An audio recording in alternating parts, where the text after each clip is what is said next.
ધોળકાના ભેટાવાડા ગામ એટલે કે અમદાવાદ જિલ્લાના ધોળકા તાલુકાના ભેટાવાડા ગામમાં જ્યારે ખેડૂતો આંદોલન કરી રહ્યા છે, કેમિકલયુક્ત પાણીના કારણે તેઓ બરબાદ થઈ રહ્યા છે, કેન્સરથી મરી રહ્યા છે, ત્યાંની ફૂલની ખેતી બરબાદ થઈ રહી છે, ત્યારે તેમની છાવણી સતત ચાલુ છે. ત્યાં આમ આદમી પાર્ટીના પ્રદેશ અધ્યક્ષ ઈસુદાન ગઢવી પણ પહોંચ્યા હતા અને તેમણે સરકારને સીધી રીતે અપીલ કરી છે કે આ સમસ્યાનું સમાધાન તાકીદે કરે. જો નહીં કરવામાં આવે તો સમગ્ર આમ આદમી પાર્ટીની ટીમ અહીં ઉગ્ર આંદોલન કરવા ખેડૂતોને સમર્થન પણ આપશે અને તેઓએ સરકારને પણ આ મુદ્દે ઘેરી હતી. નમસ્કાર, હું છું ચિંતામણી પુતેલ પટેલ. સ્વાગત છે આપનું મારા કાર્યક્રમમાં. આવો જોઈએ ભેટાવાડાના આ આંદોલન છાવણીમાં પહોંચેલા ઈશુદાન ગઢવીએ સરકારને શું પડકાર ફેંક્યો હતો અને લોકોને શું આશ્વાસન આપ્યું હતું. શ્રદ્ધાંજલિ પાઠવું છું કે જેમણે આ પાપી સિસ્ટમના કારણે કેન્સરથી અને વિવિધ રોગોથી જીવ ગુમાવ્યા છે. એમના પરિવારને પણ સાંત્વના પાઠવું છું. સાથે સાથે આપ સૌ ગ્રામજનો, ખાસ કરીને માતા બેન દીકરીઓ ખૂબ બેઠી છે મોટી સંખ્યામાં, આપ સૌને હું વંદન કરું છું. સરપંચ શ્રી શૈલેષભાઈ છે, ઉપસરપંચ શ્રી બધા વિજયભાઈ, અને મને 2-4 દિવસથી કહેતા હતા લગભગ, પણ હું સાધનામાં ગયેલો હતો 11 દિવસ ધ્યાન સાધનામાં, એટલે હું 2-3 દિવસ પહેલા 2 દિવસ પહેલા જ આવ્યો છું. અને તમારી જયારે આ વાત સાંભળી, મેં પીડા સાંભળી, તો મિત્રો ખરેખર દુઃખ થાય. સરકારો શેના માટે હોય? આજથી 100 વર્ષ પહેલા આપણો દેશ આઝાદ નહોતો. અત્યારે 2026 ચાલી રહી છે. 1926માં મહાત્મા ગાંધીથી માંડીને મહાન આત્માઓ આ અંગ્રેજોથી દેશને આઝાદ કરવા માટે, અને આપણી સત્તા આવે કાયમી, આપણા લોકો રાજ કરે, આપણા લોકો સત્તા ઉપર બેસે અને ગોરા અંગ્રેજો જાય, ગુલામીમાંથી મુક્ત થાય, એ માટેના આંદોલનનો પ્રયાસ કરતા. પણ આજે દુઃખ સાથે એ કહેવું પડે છે કે મહાત્મા ગાંધીજીની આત્મા અત્યારે દુઃખી થતી હશે કે અંગ્રેજો સામે લડતા હતા, અંગ્રેજો અત્યાચારો કરતા હતા, અંગ્રેજો આપણે લૂંટતા હતા. એ તો બીજા દેશના હતા, એને આપણું શું હોય? પણ જયારે આપણા જ વાળા આપણે લૂંટે ને આપણે જવાબ ન આપે ને, ત્યારે આપણે દુઃખ થાય છે. મિત્રો, સરકારે હંમેશા પ્લાનિંગ કરવાના હોય. સરકારની ચૂંટણી પતે, મુખ્યમંત્રી મંત્રીઓ શપથ લઈએ, શાસક પક્ષના ધારાસભ્યો હોય, વિપક્ષના ધારાસભ્યો હોય, એ વિધાનસભા શરૂઆત થાય ત્યારે 5-5 વર્ષના પ્લાનિંગ કરવાના હોય કે મારા ગુજરાતના રાજ્યમાં આજે ખેડૂતો દુઃખી છે તો ખેડૂતો માટે શું યોજના કરીએ, માતા બેન દીકરીઓ મહિલાઓ છે તો એના માટે શું યોજનાઓ કરીએ, દીકરીઓ વધારે ભણે એના માટે શું યોજનાઓ કરીએ, સારી સારી સ્કૂલો કઈ રીતે ગામડાઓમાં બને ઇંગ્લિશ મીડિયમની, અને મારી ત્યાંની દીકરી હોય, સેજલબેન હોય, મીરાબેન હોય, ઈ કલેક્ટર ને ડોક્ટર ને એન્જિનિયર કેમ બને, આ મુખ્યમંત્રીએ ને મંત્રીઓએ કરવાના કામ હોય છે. ઈ જોતા હોય છે કે કેટલા ગામડાઓમાં તકલીફો છે, કેટલી મુશ્કેલીઓ છે. પણ દુઃખની વાત એ છે મિત્રો કે આવું કોઈ આયોજન સરકાર કરતી નથી. કોઈ સરકારે એવું નથી કીધું કે ભાઈ ખેડૂતોની અત્યારે આટલી આવક છે, હવે આનો બિયારણ આપણે પ્રોવાઈડ કરીએ, ખાતર આપણે રાહત દરે આપીએ, એને વીજળી ફ્રી આપીએ, અને ગામડામાં એ વ્યવસ્થિત મજૂરી કરી શકે, પોતે કામ કરી શકે અને ઉત્પાદન કરે, પૂરતો ભાવ આપે ને એની આવકમાં વધારો કરીએ, એવું વિચારતી નથી. હવે વિચારે છે કોઈ? વિચારતા તો કહેજો મને. મિત્રો, એનાથી બીજી વાત કે એવું નથી વિચારતી કે જે રાશન ગામ લે છે, રાશનના ઘઉં મળે, તેલ મળે, ખાંડ મળે, એમાં પણ કઈ રીતે એના ઘરે ઘરે દર મહિને પહોંચતું થાય આવી યોજનાઓ વિચારતી નથી. કઈ રીતે આંગણવાડી બાળકો ભણતા હોય એની વ્યવસ્થાઓ કેમ કરવી, ઈ વિચારતી નથી. મિત્રો, એ વિચારવાની તો દૂરની વાત રહી, પણ આજે આ ગામોએ આજે 6થો દિવસ થયો ગટરના અને કંપનીઓનું ગંદુ પાણી આવીને કેટલાય લોકો કેન્સરથી મૃત્યુ પામ્યા છે. છતાં આપણે એને ન્યાય આપવાનું તો દૂર રહ્યું, આપણે આંદોલન કરવા પડે છે. આનાથી મોટું કોઈ હોઈ જ નહીં શકે. આવી નબળી નેતાગીરી કે નબળી સરકાર મેં મિત્રો મારા 44 વર્ષના આયુષ્યમાં મેં જોઈ નથી. આવું હોય તમે સામેથી આયોજન ન કરો તો પારમાં જાઓ. પણ અમે કહીએ છીએ, અમે માંગીએ છીએ અને અમારા હક અધિકાર છે. તમે મને એમ કહો કે મુખ્યમંત્રી, મંત્રી, કલેક્ટર અને એસપી આ ચારે આ ગંદુ પાણી પીએ તો આપણે પીવા તૈયાર છીએ. હું પણ પીવા તૈયાર. અને જો એ ન પી શકતો હોય, એને પાણી બોટલો ના જોતા હોય, એને ઘરે શુદ્ધ પાણી આવતું હોય, તો મિત્રો હું માનું છું કે સાચું સ્વરાજ, સાચી આઝાદી ત્યારે જ છે કે મુખ્યમંત્રીને જે સવલત મળતી હોય મારા આમ આદમીને મળવી જોઈએ.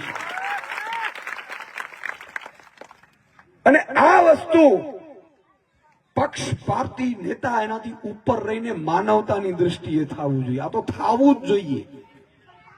હું અત્યારે આવતો તો જોતો આવતો તો મને વિજયભાઈ કહેતા હતા, મને કે સાહેબ જો આ પાણી કેટલું ગંદુ પાણી છે.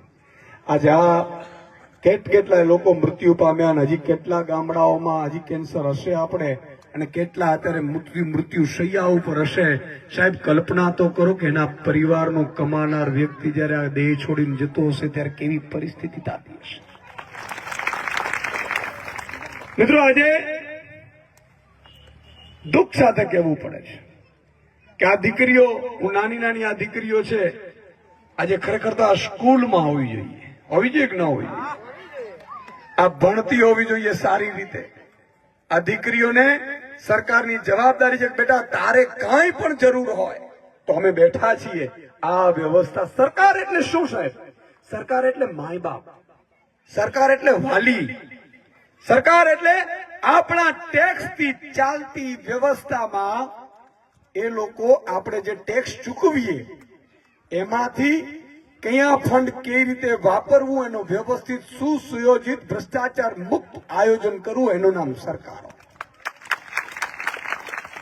આજે બીજી દુઃખ સાથે વાત એ છે કે એમણે મને વાત કરી શૈલેષભાઈ કે અહીંયા પાર્ટી તો ઠીક છે, પણ કેવું એટલા માટે પડે. ઘણા લોકો એમ કે આપણે આ બધું નોન પોલિટિકલ છે. સાલા તમે પાણી તમે છોડો, પોલિટિકલ વાળા લૂંટ, પોલિટિકલ વાળા ચડાવો, લાઠીઓ મારા ઉપર વરસાવો, પોલિટિકલ વાળા ગ્રાન્ટો, પોલિટિકલ વાળા ખાય, અને આંદોલન નોન પોલિટિકલ કહી રહ્યું તો છોડી છાતીએ કહીએ છીએ કે ખોટા છે. અને હું એમ કહું છું મિત્રો, કહેવું પડે. આજે ગામમાં એમણે મને કીધું કે ભાજપના નેતાનું ગામ છે, નગરપાલિકા ભાજપની છે, તાલુકા પંચાયત ભાજપની, તાલુકા પંચાયત ભાજપની છે, જિલ્લા પંચાયત ભાજપની છે, રાજ્ય સરકાર ભાજપની છે, કેન્દ્ર સરકાર ભાજપની છે. તો આ લોકોને કામ કરતા રોકે છે કોણ? હવે સાહેબ બીજી વાત છે, બહુ સાચી વાત કરી, કંપનીઓ, રૂપિયા.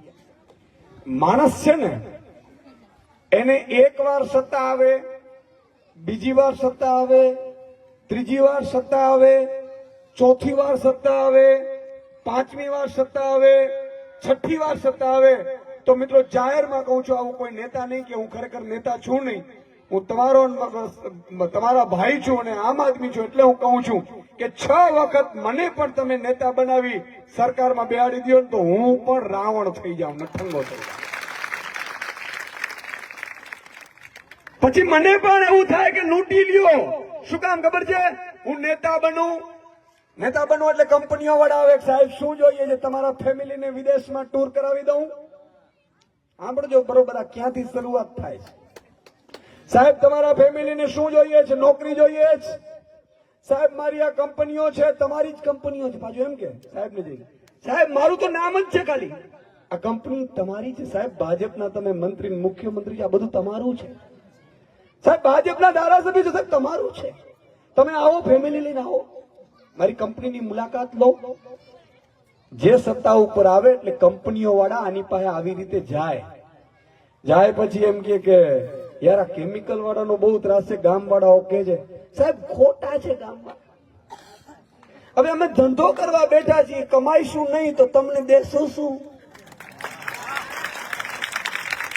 અને થોડુંક તો સાહેબ ખોટું બધા કરે છે, નથી કરતા? એટલે ધારાસભ્ય, સાંસદ, મંત્રી, મુખ્યમંત્રી એમ કે પણ થોડુંક સંભાળજે, પછી આ લોકો આંદોલન કરશે તો મત નહીં મળે. અરે સાહેબ, મત હું તને ફંડ આપી દઈશ, મત લાવી દઈશ ગામમાંથી, ચિંતા ન કર. આ વાત સાચી હોય તો સાહેબ કહેજો, ખોટું હોય તો મને કહી દેજો હું ખોટું હું. કારણ કે મેં તો આ નજરે જોયેલું છે. જોઈને મને એવું થયું કે હું ખોટા રાજનીતિમાં આવી ગયો. પછી મારા જોડે ઘણા આગેવાનો, સાધુ મહંતોએ કીધું કે સાહેબ તમારા જેવા લોકોએ રાજનીતિમાં આવવું જોઈએ, દૂર ભાગશો ને તો આ કાગડાઓ ખાઈ જાય, ટોંચો મારી મારીને ખાઈ જાય. પછી એ બેઠે, પછી એમ કે સાહેબ તમે ચિંતા ન કરતા, મહિનાનું કરું કે વર્ષનું, અને ચૂંટણી ફંડ તમને સાહેબ, તમારી ચૂંટણી મારે લડવાની, કંપનીઓ વાળા શું કે સાહેબ તમારી ચૂંટણી મારે લડવાની, ચિંતા ન કરતા. મેં બધું ગોઠવી રાખ્યું. એટલે કંપનીમાં જેને જેને કોન્ટ્રાક્ટ આપ્યા હોય ભાજપ વાળા હોય, ઈ પાછા એમ કે ભાઈ તારા ઘરે કેટલા છે, તું કેટલા મત લાવીશ? તો ગામમાંથી બહુમતી લાવવાની જવાબદારી મારી. પછી એ બહેનોને મોકલે. જેમ બાજરાનો પાક હોય અને મિત્રો વૈયા પક્ષી ઉતરે ને, એમ ચૂંટણી ટાણે ભાજપનો નેતો ગલી ગલીમાં તમને દેખાય. અને હું કે રાષ્ટ્રવાદ માટે છીએ, દેશ પ્રેમ માટે છીએ, દેશ હિત છે, નરેન્દ્રભાઈ ઉપર છે, આ એ વિદેશો સામે લડી રહ્યા છે, તમારે મત આપીને ભાજપની જિલ્લા તાલુકા કે નગરપાલિકા બનાવી દેવાની. અને એ દિવસે નગરપાલિકા જિલ્લા તાલુકા બની જાય એટલે કંપનીઓ વાળા જાય ધારાસભ્ય મંત્રીઓ પાસે કે જોયું ને સાહેબ, ગામ વાળા બધા કહેતા હતા, છતાંય બનાવીને લાવ્યો કે નહીં? હવે ઈ આપણા નામે એમને કોડાઓ જ્ઞાતિ જાતિ ધર્મના આગેવાનોના નામે મત લઈ જતા હોય, પછી એમને બીક હોય. હવે કંપની વાળો ગેરંટી લેતો ધારાસભ્ય મારે તમને બનાવવા, સાંસદ મારે બનાવવા, તમે હું ચિંતા કરો છો? મિત્રો, આજે હું કહેવા ઈ માંગુ છું કે જે દિવસે આપણી અંતરાત્મા જાગશે, આજે તમે વિચાર કરો, આ લોકો અરવિંદભાઈ, લીલાબેન, લખુબેન, રમેશભાઈ, જે દિવસે ચૂંટણીનો મતદાન હોય અને આમના ખોડિયા હામું આમની આત્મા હામું જુઓ ને તમે પછી બટન દબાવો ને તો બીજી દિવસની તાકાત નથી, એનો બાપ અહીંયા ઘૂસી શકે છે. માની લો કે ચૂંટણીઓમાં બધે હારી ગયા હોત, હમણાં નગરપાલિકા ચૂંટણી હતી, આમાં હતી, માની લો કે ચૂંટણીમાં હારી ગયા હોત અને તમે એક દિવસ ખાલી આંદોલનનો એલાન કરો ને તો ઈ કહી દે, કંપનીઓ વાળાને બોલાવત, મંત્રી મુખ્યમંત્રી કહી દે પાણી છોડવાનું બંધ કરી દો, નગરપાલિકા વાળાને કહી દે પાણી બંધ કર, ટ્રીટમેન્ટ ને બધું વ્યવસ્થિત જવું જોઈએ. અરે સાહેબ ચિંતા ન કરે, મારે સાહેબ ની કોઈ ચિંતા ન કરી, મારી ચૂંટણી હારી જવાનું છું તો ફટાફટ બંધ કર મારો ભાઈ. કારણ કે એને બીક લાગે છે મારી માતા બેન દીકરીઓ ખોટો બટન દબાવશે તો મને ઘર ભેગી નો કરી દે. સાહેબ બીજી વાત તમને સત્યતાની કહી દઉં, નેતા હોય ને નેતા, હજી તો હું પૂરો બન્યો નથી, પણ નેતાને મતદાન સિવાય કાંઈ વાલું નથી. બહુ ધ્યાન રાખજો, મતદાન સિવાય કાંઈ વાલું નથી. મતદાનના દિવસે એ તમારા ઘરે આવશે, નવ દંપતી હશે, બાળક હશે, બાળકને રમાડશે, અરે ટપુડિયું બહુ મસ્ત છે, હાથમાં લઈ લેશે બાળકને, અરે ગલગુલ ગુલગુલ કરશે. 10-20 રૂપિયા એના બાપ દીકરા નો આપ્યા તો કાઢશે, બહુ મામૂસ, મારું બબલ્યું આ તું બિસ્કિટ ખાઈ લેજે. અને માની લો કે નવ દંપતીના ઘરે જાય ને કોઈ સંતાન નહીં હોય ને ગલુડિયું કૂતરું હશે ને તો એ ઉપાડશે. ટોમી બહુ મજબૂત છે, ટોમી બહુ સમજદાર છે. આવું થાય છે કે નથી થતું? સાહેબ આ તમને સત્ય હકીકત કહું છું, નેતાઓ એટલા નઠારા થઈ ગયા છે. બાકી સાહેબ આ ગુજરાત ને 5 વર્ષની અંદર તમારે આંદોલન તો આ દૂર છે, પણ કોઈ જો સારી સરકાર બની હોય, એક નિષ્ઠાવાન માણસ જો બેઠો હોય અને ભગવાનથી ઈશ્વરથી ડરતો હોય કે સાહેબ આજે હું અહીંથી હપ્તા લઈશ, ઈ ઝેરી કેમિકલ વાળું પાણી ખેતી બરબાદ કરશે, એ કેન્સરગ્રસ્ત લોકોને કરશે, એના મૃત્યુ થશે, એનો પાપ મને લાગશે, એની હત્યા મને લાગશે. એવો નેતા જે દિવસે બેસે ને સાહેબ, તે દિવસે 5 વર્ષની અંદર ગુજરાત ભારતનું નંબર 1 રાજ્ય હશે. કારણ કે તકલીફ એ છે કે નિષ્ઠાવાન નથી, પાપ અને ધર્મ ભૂલાઈ ગયું. પેલા શરૂઆતમાં ખબર વડીલો આપણા હતા, પાપ અને ધર્મમાં માનતા હતા કે આ ખરાબ આપણાથી ન કરાય, આ ખરાબ વસ્તુ ન લેવાય. સરપંચ ગામમાં બનતો ને મિત્રો તેના દીકરાને કહેતો હતો બાપ કે ખબરદાર જો ગ્રામ પંચાયતનો 1 રૂપિયો ખાધો તો પ્રજા નબળી થાય, પ્રજા કેન્સરગ્રસ્ત થયેલી, આ એને ડર લાગતો.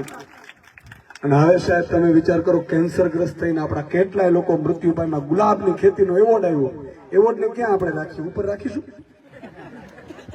એવોર્ડ જ્યાં આપ્યો છે એને તો વ્યવસ્થા ખરેખર સારી કરવી જોઈએ કે ન કરવી જોઈએ ગામની? તો એવોર્ડો આપવા, એવોર્ડો આપીને પછી ગામ વાળાને કોઈ સાંભળવું નથી. મેં અત્યારે સાંભળ્યું કે કદાચ કલેક્ટરશ્રી આવ્યા હતા તમારી માંગણીઓ કરવા માટેની. હું કલેક્ટરશ્રીને મુખ્યમંત્રીને કહેવા માંગુ છું કે તમારામાં ત્રેવડ હોય તો કરી દો, નહીં તો મને નહીં, આમાંથી કોઈને એકને ખાલી 1 કલાક માટે મુખ્યમંત્રી બનાવી દો. પાણી હું બીજા દિવસે ધોળું થાય. 1 દિવસમાં 1 જ દિવસ લાગે સાહેબ.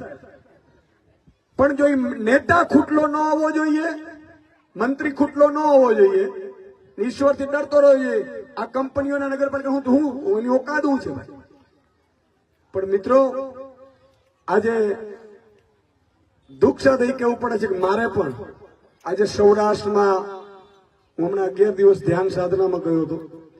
ધ્યાન સાધના એટલે કરું છું કે કદાચ ભૂલથી પણ કોઈનું ખોટું ન થાય. બરોબર છે? નેતાઓએ અને ઉચ્ચ અધિકારીઓએ હંમેશા જો લોકો ચાહે ન ચાહે, મત આપે ન આપે, આપણે રહીએ ન રહીએ બીજા નંબરની વાત છે, પણ જ્યાં સુધી આ ખોડિયામાં પ્રાણ છે ત્યાં સુધી કોઈ ગરીબોનું ખરાબ ન થાય ને એટલા માટે થઈને આપણે સાધના કરતા હોઈએ. હું ભગવાનને સતત પ્રાર્થના કરતો હોઉં છું. પણ મિત્રો જયારે બહાર આવ્યો ત્યારે ખબર પડી મારા દ્વારકા જિલ્લાની હાલત ખૂબ ખરાબ છે. અત્યારે દ્વારકા જિલ્લામાં મિત્રો ઉભા પાક, આમ તો માત્ર 2-3 ઇંચ જ વરસાદ થયો, લો ને તમે. આખો દુષ્કાળગ્રસ્ત વિસ્તાર છે. મારા ખેડૂતોના ઢગલા બંધ ફોન આવે છે. એટલે મેં એલાન કર્યું છે, દ્વારકા જિલ્લો છે, જામનગર છે, પોરબંદર છે, સૌરાષ્ટ્રના કેટલાક જિલ્લા છે, ઉત્તર ગુજરાતના કેટલાક જિલ્લા છે, ત્યાં વરસાદ ટીપું નથી પડ્યું. એની સાથે જે 25% પાક માંડ મુસીબતે ઉગ્યું એ પણ હવે ખતમ થવા માંડ્યું. ટ્રેક્ટરો મારે છે, સામે અન્યાજ કરિયાણા વાળો, કારણ કે આપણે તો એવું હોય ને મોસમ આવે ત્યારે રૂપિયા ચૂકવીએ, ભેગા તો હોય નહીં. અનાજ કરિયાણા વાળો વેપાર આપવાનું બંધ કરી દીધું મારા ખેડૂતોને કે ભાઈ હવે તારા 18,000 રૂપિયા થઈ ગયા, મોસમે છે નહીં, હું હવે તને વધારે ઉધાર નહીં આપું. મિત્રો આ હાલત થઈ છે. એટલે મેં નક્કી કર્યું છે આવતીકાલે હું જાઉં છું દ્વારકા, અને ત્યાં બધા જેટલા ખેડૂતો છે એના માટે હું અનિશ્ચિતકાલીન ત્યાં ધરણા કરવા માટે પરમ દિવસથી બેસવાનું છે. સંભાળ્યા મારા ભાગમાં જ આ લખાણું છે તો હું કરું? બરોબર છે? આપણે સત્તાનો મોહ નથી, પણ ખરાબ લોકો સત્તા ઉપર બેસી ગયા છે. તમારી બધાની પીડા જોઈ અને રાત્રે ઊંઘ નથી આવતી. આજે હું ટીવીમાં તો કાર્યક્રમ હમણાં વાત કરી ભાઈએ, ટીવીમાં તો ત્યારે તમે જોયું હશે કદાચ, ટીવીમાં હું બરાડા પાડતો તો રોજ ખેડૂતોનું આમ થવું જોઈએ, ગરીબોનું, વંચિતોનું, શોષિતોનું. મિત્રો મેં કીધું કે સારી વ્યવસ્થા કેમ થાય? આ જ ગામ સરકાર બન્યા પછી 5 વર્ષ પછી આ ગામમાં કેટલો સુધારો આવે, કેટલી રોજગારી મળે, કેટલા લોકો સમૃદ્ધ થાય, કેટલી ખેતી મજબૂત થાય, એને નુકસાન પડતું હોય, મુશ્કેલી પડતી હોય દૂર કરીએ, કઈ રીતે બહેનોના ખાતામાં દર મહિને થોડા રૂપિયા આવે, આ બધી વ્યવસ્થા સરકારે કરવાની હોય. તમારા ખાતામાં 1 નયો રૂપિયો ક્યારે આવ્યો જ ખરો? હે ને? એક દિવસ જો ઈશ્વર આ બેસાડશે ને તો આ બહેનોને રક્ષાબંધનના આગલા દિવસે કહીને જાઉં છું કે મારું એક એવું સપનું છે કે જે દિવસે ઈશ્વર સરકારમાં બેસાડશે તો જેમ પહેલા 1 થી 5 તારીખે જેમ કલેક્ટરને પગાર આવે, પોલીસ અધિકારીને પગાર આવે, નોકરિયાતને પગાર આવે, કંપનીમાં કામ કરતો હોય ને પગાર આવે, પણ આપણે બહેનોને તો બધા આપણે કામ તો કરવા નથી દેતા, અડધા ઘરે જ રાખે છે રસોડામાં. એટલે પતિ પાછો કેમ જ કરવું પડે. અને આપણે એમ કહીએ ભાઈ મારે હાતમ આઠમ કરવા જવું કે મારે મેળો કરવા જવું, તો નહીં, રૂપિયા નથી, પૈસા નથી. મિત્રો, જે દિવસે આ તમારો ભાઈને ઈશ્વર કદાચ ક્યાંક સારી જગ્યાએ બેસાડશે ને, તો સપનું છે કે 1 થી 5 તારીખની અંદર તમારા ખાતામાં મોબાઈલ હોય તો ટૂ મેસેજ આવી જાય, 3000 રૂપિયો જમા મહિને થયો. એટલે આખી સ્વનિર્ભર મહિલા થઈ ગઈ. પછી એને એમ કહી દે પતિને કે મને રજા આપ, મારા માતરના ઘરે જવાનું, ટિકિટ નો મારા પાસે છે. આવું થાય કે ન થાય? સરકાર આનું નામ કહેવાય, કઈક એવા નિર્ણયો કરો ભાઈ. પણ અહીંયા તો ભાઈ કેમિકલ વાળું હોય ફેક્ટરી, તો હા ઈ થાય, એમાં તો કઈ નહીં, કંપનીઓ હલાવી છે, અમારે કંપનીઓ હલાવી, કંપનીઓ નહીં, અહીંયા અમારો જીવ નથી જતો. એટલે મિત્રો, તમે બધાએ સંઘર્ષ કરો છો, મારો સંઘર્ષ, મારી લાગણી આપની સાથે છે. હું સરકારશ્રીને વિનંતી કરીશ, અહીંથી મુખ્યમંત્રીશ્રીને, કે તમને ઉપર વિશ્વાસ કરીને ભાજપને ખૂબ મત આપ્યા છે. તાલુકા, જિલ્લા, નગરપાલિકા, મહાનગરપાલિકા અને રાજ્ય સરકાર અને કેન્દ્ર સરકારમાં તમને મત આપ્યા છે. અમારે અત્યારે ચૂંટણીઓ નથી, અમારે ચૂંટણીઓમાં પડવું નથી, પણ આ લોકોનો પ્રશ્ન છે, એની પીડા છે, અને લોકો મૃત્યુ પામી રહ્યા છે કેન્સરગ્રસ્ત. તો આ કંપનીઓનું પાણી તાત્કાલિક ધોરણે નગરપાલિકાની કંપનીઓનું પાણી બંધ કરવામાં આવે એવી આપણે માંગ કરીએ. અને અમારા જેવાની જ્યાં પણ જરૂર હોય મિત્રો, અમે અડધી રાતે ઉભા છીએ, પણ મેં કીધું એમ અમારી હાલત તમારી જેવી, તમે જેમ આંદોલન કરો અમારે કરવું પડે, આ જ છે. પણ દુખીઓ હોય અને એની સાથે બે આંસુ પાડી દઈએ ને, તો એને એમ થાય ભાઈ ઈસુદાનભાઈ આવી ગયા હો, બરોબર કે નહીં? થોડો ઘણો રેલો આવશે. હું ધારાસભ્ય સાંસદશ્રીને પણ વિનંતી કરીશ કે જો તમે આ પગલામાં કંપનીઓના ગુલામ બનીને રહ્યા, નગરપાલિકા તમારી એમાં તમે ન કહી ગયા, તો બીજા દિવસે આ પ્રજા તમને પગ મૂકવા નહીં દે. એટલે વહેલી તકે તમે કામ કરવાનું કામ કરો, બરોબર કે નહીં? કેતો જાઓ એટલે કદાચ સમજદાર હોય ને તો સમજી જાય ઈશારા, બરોબર છે? અને ઘણા એના બીજા વિરોધીઓ એમ કે આપણે થવાનું જ દેવું. તો મારે એમ કેવું છે કે આ માત્ર ખાલી એક વ્યક્તિને નહીં, આ કમંડ નું બટન જ નહીં દબાવે એટલે તારો વારો નહીં આવે. આ બહેનો જે બેઠી છે, માતા બહેનો, હજી ભાઈઓ તો હજી થોડા ઘણા પેલામાં આવી જાય કે હાલો આપણે કામ કરો ને થોડું, પણ બહેનો એવી હોય કે એક વાર ના પાડી પછી પૂરું થઈ ગયું. અને ઈ તો ઈ પછી પેલો આમ આવે ને કે આ દીકરો રમાડવું નથી. એ દિવસે અમે માતા બહેનો બેઠી હતી ત્યારે તમારી પાર્ટી વાળા ક્યાં ગયા હતા? આવું કીક નું. અને બહેનોને બીક જ નથી, સમજો, કારણ કે એ લક્ષ્મીબાઈઓ છે, શક્તિનો અવતાર છે. આજે આ સૃષ્ટિ ચાલે છે ને, તે માતા બેન દીકરીઓના પ્રેમના, ભાવના, લાગણીના કારણે થાય છે. મિત્રો, આજે જે પણ પુરુષ સફળ હશે ને, એની પાછળ કોઈક શક્તિનો હાથ હોય છે ને, તો જ એ હોય છે. બાકી અમે અહીંયા આવ્યા ને અમારી ઘરવાળી બીજે જાતી હોય તો તમે એમ ન જાઓ અમને મૂકીને, અમારા આ દીકરાના કામ કરો ને, તો કોઈ કામ થાય નહીં. એટલે જે ઘરમાં શાંતિ હોય, સુખેથી પરિવાર રહેતું હોય, ત્યારે યાદ રાખવાનું કોઈક માતા બેન દીકરી ખૂબ સહન કરીને શક્તિની જેમ એને ઘરને ચલાવે છે. એ આ માતા બેન દીકરીઓની શક્તિઓ છે. એટલે આપ સૌ મહેનત કરો છો, અને મને વિશ્વાસ છે કે સરકાર આજે નહીં તો કાલે ઝૂકશે. નહીં તો તમારા માટે જે અત્યારે કાલથી તો હું ત્યાં બેસું છું, પણ જે કરવાનું હશે એ કરવા માટે અમે તૈયાર છીએ. જય હિન્દ, જય ભારત, જય જય ગરીબ. આજે હું ધોળકાના ભેટાવાડા ગામમાં, જ્યાં ગ્રામજનો લગભગ 5 ગામો જે પીડિત છે, ગ્રામજનો અહીંયા ધરણા ઉપર બેઠા છે, એની મુલાકાત માટે આવ્યો હતો. આમની માંગ બહુ સમજવા જેવી છે કે કંપનીઓ ગંદુ પાણી છોડે છે, કેમિકલવાળું પાણી છોડે છે, નગરપાલિકા ગંદુ પાણી છોડે છે, ના ખેતરોમાં છોડે છે, બોરમાં ઉતારે છે. એટલે આખી ઘટનામાં તમે જુઓ કે લગભગ કેન્સરગ્રસ્ત જેટલા ગામો થઈ ગયા છે. અહીંયા મારી પાછળ જે લોકો મૃત્યુ પામ્યા છે કેન્સરગ્રસ્ત થઈને, એમના 21 લોકોના ફોટા છે, અને હજુ કેટલાય કેન્સરગ્રસ્ત લોકો છે. આમની માંગ અત્યારે એ નથી કે સ્કૂલ સારી સ્માર્ટ સ્કૂલ બનાવો, કારણ કે એ તો પછીની વાત છે. રોડ રસ્તાની માંગ નથી, ભાવ આપવાની માંગ નથી, ગુલાબની ખેતી ખતમ થઈ ગઈ. અહીંયા ગુલાબ જે હાર પહેરાવીએ છીએ આપણે, ગુલાબ અહીંયાથી ભેટાવડાથી થાય છે, એની ખેતી ખતમ થઈ ગઈ. લોકો પરેશાન છે, જમીનમાં પરેશાન છે, કેટલા પ્રકારના રોગો થાય છે કેમિકલ વાળું પાણી.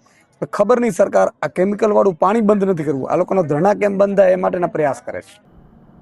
જે રીતે ઈશુદાન ગઢવીએ પોતાની વાત મૂકી છે તેને લઈને આપ શું વિચારો છો, જરૂરથી અમારા કોમેન્ટ બોક્સમાં કોમેન્ટ કરજો. એ સિવાય અમારી યુટ્યુબ ચેનલ લાઈક કરો, સબસ્ક્રાઇબ કરો, બેલ આઇકન દબાવો, સાથે અમારા નવા ઇન્સ્ટા પેજ અને ફેસબુક પેજને પણ લાઈક કરો, શેર કરો અને ફોલો કરો. અત્યાર માટે બસ આટલું જ. નમસ્કાર.